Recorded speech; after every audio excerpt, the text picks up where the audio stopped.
बुरा नहीं, बल्कि उन्हें जीवन में अकेला कर रही है। मुझे माफ कर दे, मैं अब सबसे माफी मांग लूंगी। ससुर जी दूर से बहू को थम्स अप दिखाते हैं। रिद्धि की सास को हर वक्त अपने मायके का गाना गाने की आदत थी। अरे बस करना माँ, मामा का ये किस्सा तो 50 बार पहले भी सुना चुकी है। अरे हाँ, तो क्यों ना बताऊं। तेरे चाचा तो उस वक्त हाथ झाड़ कर खड़े हो गए थे, तब मामा ही था तेरा जो आगे आया और मदद की। देखो अब ठीक है ना, जो हो गया सो हो गया। क्यों एक बात को हमेशा गाती रहती हो? अब तो बहू घर आ गई है, उसे तो सबको मान कर चलना है ना, कि सिर्फ सास का मायका ही समझेगी वो। तभी वहाँ रिद्धि आ जाती है। माँ, आज मैं घर जा सकती हूँ? माँ को मेरी बहुत याद आ रही है। शादी के बाद एक बार भी नहीं गई। हाँ तो कौन जाता है? अरे मेरी शादी के बाद जब मैं बिदाई होकर आई, इतना बड़ा ससुराल मेरा, खाने वाले 10 लोग और बनाने वाली मैं सिर्फ एक। ऐसा लग रहा था जैसे सिर्फ खाना बनाने के लिए ही ब्याह किया है। वो तो मेरा भाई था, गांव से एक काम करने वाली चाची को भेज दिया जो मेरा हाथ पटाती थी, और उसको पैसा, खाना, कपड़ा, रहने के लिए कमरा, वो सब किससे दिया था? तुम्हारे भाई ने। ये मामला रोज का था। ससुर भी जब गुस्सा होते तो वो सारी बात कह देते जो उनके मन में इतने समय से चल रही थी। मेरा भाई, भाभी, भतीजा, भतीजी सब छुड़वा दिया। मैंने जीवन भर सिर्फ तुम्हारे परिवार वालों से निभाया, लेकिन अब भी चैन नहीं है तुमको। बहू के सामने सास को लगा कि उसकी बेइज्जती हो रही है।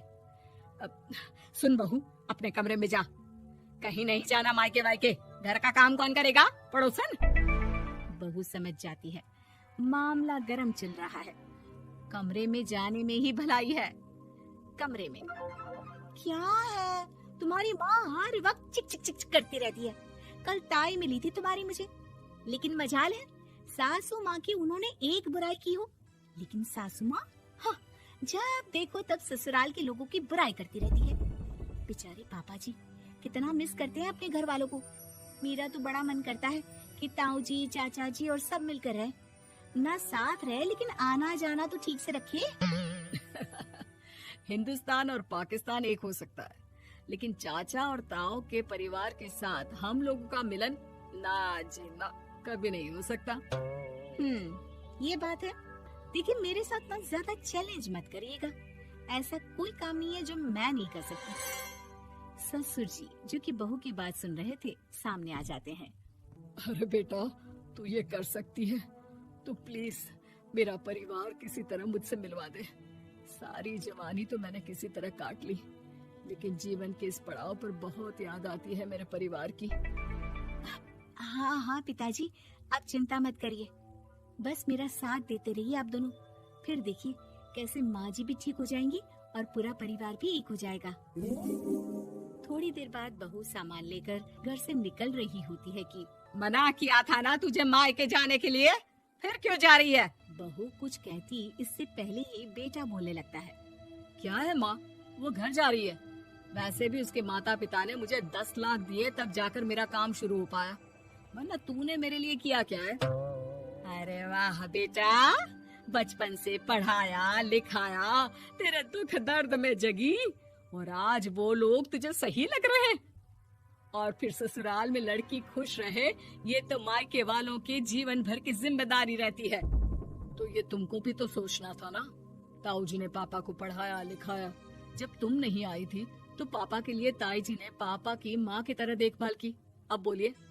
अरे तू कुछ नहीं जानता बेटा, तेरे पापा को सब पता है, तभी वो उन लोगों से वास्ता नहीं रखते।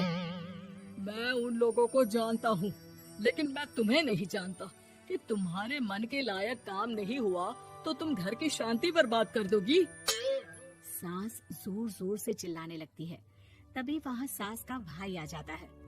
अरे क्यों आप लोग मेरी बहन को परेशान करते रहते हैं? पहले ये जीजा कम थे, जब बहू भी आ गई। बहन, मैंने तो 30 साल पहले ही बोला था, अपना हिस्सा ले और छोड़ इन लोगों को, चल अपने साथ। बहू समझ जाती है कि मामा ससुर की नजर किस पर है। देखा, तुम लोग मुझे अकेला मत समझना, मेरा भाई खड़ा है आज भी मेरे लिए। बहू मायके जाती है और आते वक्त साथ में एक नौकरानी ले आती है। अरे बहू, कुछ खाने को दे दे। अरे आंटी, क्यों भाभी को परेशान करती रहती हो? उनके भाई ने मुझे जिम्मेदारी दी है, किसी भी चीज की परेशानी नहीं होनी चाहिए भाभी को। जो चाहिए मुझे बोलने का। आय हाय, बहू के मायके वालों का इतना दखल। ये मेरा घर है, कोई कल का आए इसे पूरा कैप्चर कर ले, ये बर्दाश्त नहीं होगा मुझसे। क्या हो गया सासू माँ, क्यों सुबह सुबह चिल्ला रही हैं? चमेली, ओ चमेली, क्या कहा था मेरे भाई ने तुझे? अरे दीदी बहुत तेज है आपकी सासू माँ। मैंने तो बोला कुछ चाहिए तो मांग लो मुझसे। अरे निकल यहाँ से, घर को रेलवे स्टेशन बना रखा है, जो देखो वो घुमा जा रहा है यहाँ से वहाँ। ये कहीं नहीं जाएगी, ये जाएगी तो घर का काम कौन करेगा? मैं? दोस्तों, हमें उम्मीद है कि आपको हमारी ये कहानी पसंद आई होगी। कृपया हमारे चैनल को सब्सक्राइब करें और सभी अपडेट्स के लिए बेल आइकन जरूर दबाएं। और हाँ, वीडियो लाइक और शेयर करना मत भूलिएगा। Bye bye.